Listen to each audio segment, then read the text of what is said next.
तीसरा सवाल हजरत ये है, हिस्से वाली कुर्बानी करवाना कैसा है? कोई कहता है गोश्त वाली कुर्बानी की कीमत 3000 या 4000 और बगैर गोश्त वाली 1500 1000। क्या इस तरह की कुर्बानी हो जाती है? क्या इस तरह की कुर्बानी करना अल्लाह के हुक्म की नाफरमानी है? देखिए ऐसा है, ये अफसोसनाक पहलू है कि लोगों ने इबादत में भी तिजारत का रास्ता ढूंढ लिया है ना? तो कुर्बानी कराना आपकी जिम्मे, जिनके पर कुर्बानी वाजिब है, बकदरे नसाब माल का मालिक है, तो उन पर कुर्बानी वाजिब है। वह खुद कुर्बानी करें या किसी को वकील बनाकर उनसे कुर्बानी करवाएं, लेकिन कुर्बानी होना चाहिए। और कुछ लोगों ने जो इज्तिमाई कुर्बानी करने का सिलसिला शुरू किया है, तो मैं इस मुख्तसर सी मजलिस में तफसील से उस पर रोशनी नहीं डाल सकता। मैंने बहुत तफसीली इस पर एक फतवा तहरीर कर दिया है, तो आप हजरात मौका मिले तो उस फतवे को पढ़ें। और अपने एक शागिर्द मौलाना हसन साहब अपने जामिया नूरिया से फारिग हुए हैं, उन्होंने एक ऑडियो भी बना दिया साथ में, तो वह ऑडियो कुछ मुख्तसर है, वह समाअत फरमा लेंगे तो आपकी नजर में बिल्कुल वाज़ेह हो जाएगा कि कुर्बानी हमें कैसे करवाना चाहिए।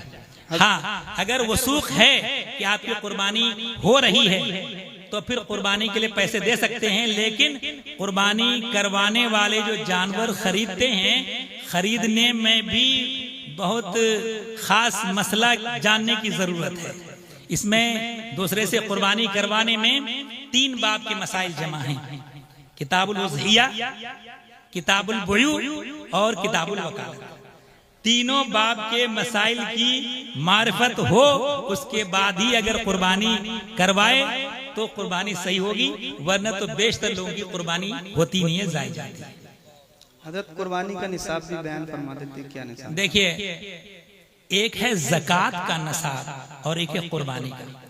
मिकदार में दोनों बराबर है, 52.5 तोला चांदी या 7.5 तोला सोना। असल में जिस जमाने में निसाब मुकर्रर हुआ था, उस वक्त 7.5 तोला सोना और 52.5 तोला चांदी कीमत के लिहाज से दोनों बराबर थे। अब इस जमाने में 52.5 तोला चांदी की कीमत बहुत कम हो गई है, 7.5 तोला सोना की कीमत बहुत ज्यादा, लेकिन शारे ने जो मुकर्रर कर दिया रहेगा वही, उसमें कोई तब्दीली नहीं कर सकता। अगर किसी के पास 52.5 तोला चांदी हो या उसके बराबर कोई दूसरा माल मौजूद है जो जरूरियात जिंदगी से जायद है, ओढ़ने पहनने के कपड़े, रहने के लिए मकान, चलने फिरने जाने के लिए सवारी, बर्तन वगैरह, लिहाफ, बिस्तर, ये इंसानी जरूरियात हैं। इनके अलावा अगर कोई सामान है और जिसकी कीमत 52.5 तोला चांदी है, तो उसके ऊपर कुर्बानी वाजिब है, उस पर सदक़े फित्र भी वाजिब है। ऐसा हो सकता है कि कुर्बानी सदक़े फित्र वाजिब रहे और ज़कात वाजिब न हो। ज़कात जो है वो माल तिजारत पर है और सोना चांदी रुपया पैसा पर है, और दीगर सामान उस पर ज़कात नहीं है। किसी का मकान बड़ा है, एक हिस्सा सर्दी गर्मी के लिए काफी हो जाता, दूसरा हिस्सा जरूरत से जायद है, उस पर अगरचे ज़कात फर्ज नहीं है मगर कुर्बानी वाजिब है, उसकी कीमत जोड़ ली जाती है। 3 जोड़े कपड़े, एक जोड़ा पहनकर आदमी कामकाज करता है, दूसरा पहन करके बाजार जाता है, नमाज में जाता है, तीसरा पहन के शादी ब्याह में शिरकत करता है। ये 3 जोड़े जरूरत के हैं। 3 जोड़े से जायद कपड़े हैं, उनकी कीमत जोड़ ली जाए, 52.5 तोला चांदी के बराबर हो जाए तो उस पर कुर्बानी वाजिब है, सदक़े फित्र वाजिब है। कितने पैसे होना चाहिए कि उस पे जो है निसाब हो जाए? किसी के पास दोनों चीजों में से थोड़ी थोड़ी सी चीजें हैं, अगर दोनों चीजें मिला करके, रकम को शरीयत ने फिक्स नहीं किया है, निसाब में चांदी को फिक्स किया है 52.5 तोला। 52.5 तोला का मौजूदा वजन ये 612 ग्राम 360 मिलीग्राम है। 612 ग्राम 360 मिलीग्राम चांदी की कीमत जोड़ लें कुर्बानी के दिन, यानी 10वें ज़िलहिज्जा को के क्या दाम है और उतना पैसा उसके पास है या दूसरा माल है, तो कुर्बानी उसके पर वाजिब है। और चूंकि सोना का ये चांदी का दाम घटता बढ़ता रहता है, तो उसके लिए कोई रकम फिक्स करना तो मुश्किल है, वो मालूम ही करना पड़ेगा बाजार से कि कितना चांदी का रेट चल रहा है। क्रेडिट कार्ड का इस्तेमाल करना कैसा है और इसमें जो शर्तें बताई जाती हैं कि मुतय्यना वक्त पर रकम जमा नहीं की तो ब्याज देना होगा, तो क्या ये सूदी मामला के ऊपर राजी होना होगा? देखिए ऐसा है, उसके लिए एक वक्त मुकर्रर कर दिया जाता है। इतने वक्त के अंदर अंदर आपने अगर जो क्रेडिट कार्ड के जरिए पैसा इस्तेमाल किया उसको जमा कर देते हैं तो फिर आपको उसका ब्याज यानी सूद नहीं देना पड़ेगा। उससे ज्यादा टाइम गुजर जाता है तो फिर सूद देना पड़ेगा। तो एक एतबार से उस सूद के ताल्लुक से अपनी तरफ से इतनी रजामंदी तो है कि हम अगर अदा नहीं कर सकेंगे तो सूद देंगे।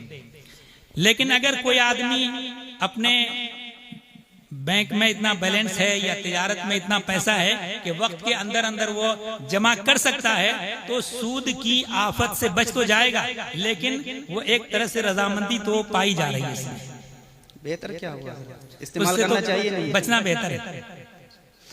एक सवाल यह है, कुछ लोग शौक में सोने की चैन पहनते हैं, उसके लिए क्या हुक्म है? और आम तरीके से घुटनों को खोलकर ऊपर तक और नेकर वगैरह पहनकर रास्ते में घूमते हैं, मना करने पर अमल नहीं करते हैं, ऐसे लोगों के लिए शरीयत में क्या वही है?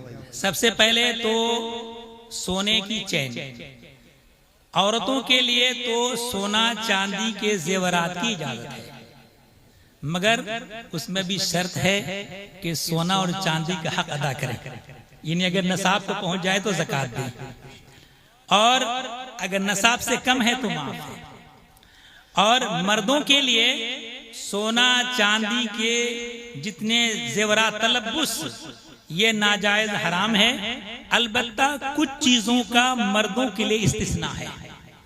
यानी चांदी की अंगूठी वजन 4.5 माशा से कम हो और उसमें एक नग पड़ा हुआ हो, और ये भी याद रखिए कि नग बिल्कुल नहीं है तब भी नाजायज है, और एक से ज्यादा नग है तब भी नाजायज है, वजन 4.5 माशा से ज्यादा है तब भी नाजायज है।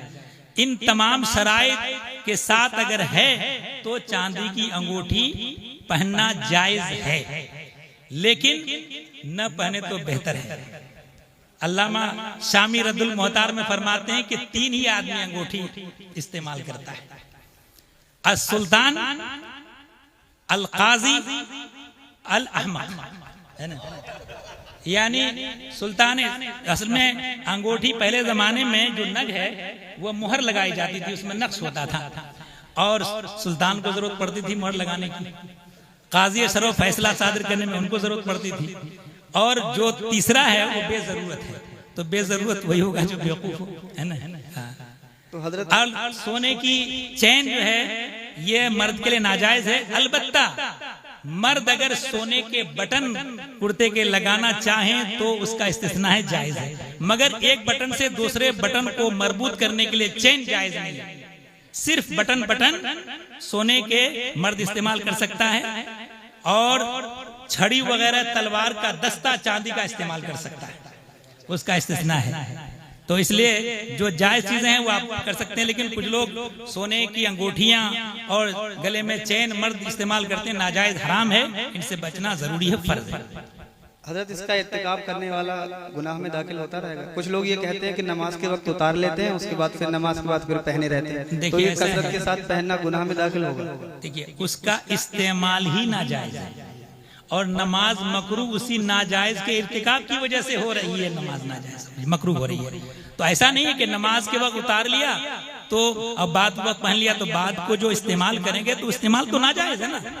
तो नमाज के वक्त इस्तेमाल नाजायज हो और दूसरे वक्त इस्तेमाल जायज हो, ऐसा नहीं है।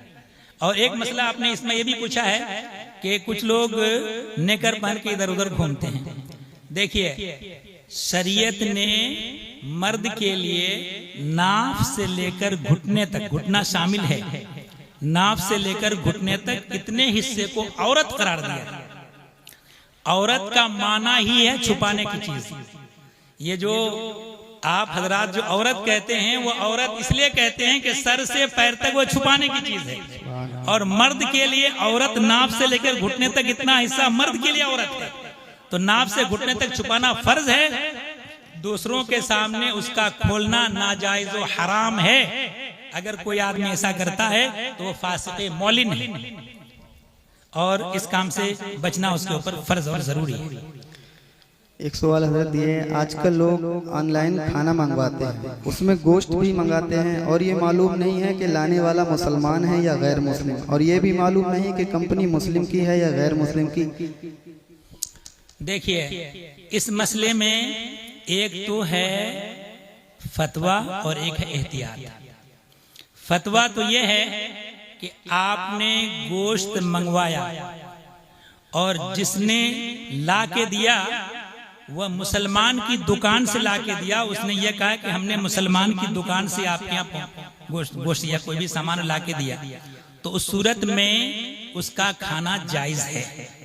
लेकिन इस जमाने में लाने वाला कौन कैसा है, तो एहतियात का तकाजा यह है कि उससे बचा जाए। जवाज अलग चीज है लेकिन एहतियात साथ में अलग चीज है, तो एहतियात का तकाजा यह है कि बचे उससे। सिर्फ मुसलमान की दुकान का होना काफी है या उसमें अपने मजहब के बदअकीदा लोगों की भी दुकानें होती हैं, तो उनकी ज़बीहे के बारे में? ऐसा है, बदअकीदा ऐसा बदअकीदा जिसकी बदअकीदी हद कुफ्र तक पहुंची हुई है, तो वो काफिर असली काफिर मुजाहिद से ज्यादा उनसे बचने का हुक्म दिया गया है शरीयत में, है ना। तो वह तो काफिरों ही के साथ मुल्हक है जिनकी बदअकीदगी हद कुफ्र तक पहुंच गई है। एक सवाल हजरत ये, एक शख्स ऐसा है जो आज़ान के वक्त बोलता रहता है, उसके लिए क्या हुक्म है? क्या हदीस शरीफ में ऐसे लोगों के लिए वईद है? आज के दौर में लोग मोबाइल में मशगूल रहते हैं, फिल्में ड्रामे देखते हैं और अजान होती है तो सिर्फ आवाज़ बंद कर लेते हैं, मोबाइल देखते रहते हैं। मोहतरम हज़रात, इस मामले में बहुत सख्त एहतियात की जरूरत है। अजान सुन्नत के मुताबिक दी जाए तो अजान के वक्त दुनियावी बोलचाल तो दुनियावी बोलचाल, यहाँ तक कि कोई आदमी कुरान करीम की तिलावत कर रहा है तो उसे हुक्म है कि उतनी देर के लिए कुरान करीम की तिलावत मौकूफ कर दे। जब कुरान करीम की तिलावत मौकूफ करने का हुक्म है तो फिर बोलचाल की इजाजत कहाँ से हो जाएगी? और बोलचाल जो लोग करें उनके बारे में रिवायत में मौजूद है कि उसके लिए सुए खातिमा का अंदेशा है, यानी माज़अल्लाह खुदा न करदा उसके काफिर होकर मरने का अंदेशा है। इसलिए अपने ईमान की सलामती चाहते हैं तो अजान के कलेमात का जवाब दें। और एक मसला आपने पूछा नहीं मगर मैं बता देता हूं, जो अजान कही जाती है तो अजान के कलेमात का जवाब देने के ताल्लुक से फुक़हा किराम के दो कौल हैं। एक तो यह है कि उतनी देर चुप रहना वाजिब है, और दूसरे फुक़हा का कौल है कि जवाब देना भी वाजिब है।